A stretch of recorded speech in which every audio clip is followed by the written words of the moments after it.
जय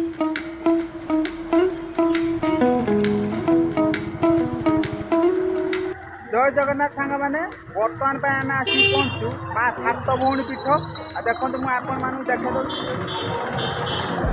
मंदिर पीठ जावाक रास्ता एपटे रास्ता पूरा देखो एपटे पूरा रास्ता एपटे गाड़ी जी आसा कर आपण मानू नहीं जी पूरा सात भौणी मंदिर पाख चल देखो ये हूँ माँ सात भौणी पीठर गड़िया गड़िया गड़िया गले सेपटे मंदिर देखा बहुत दूर में आईपटे रास्ता एपटे धीरे धीरे धीरे धीरे जावाक पड़ो मंदिर देखो बहुत दूर है तथा 200 मीटर पाखापाखि हम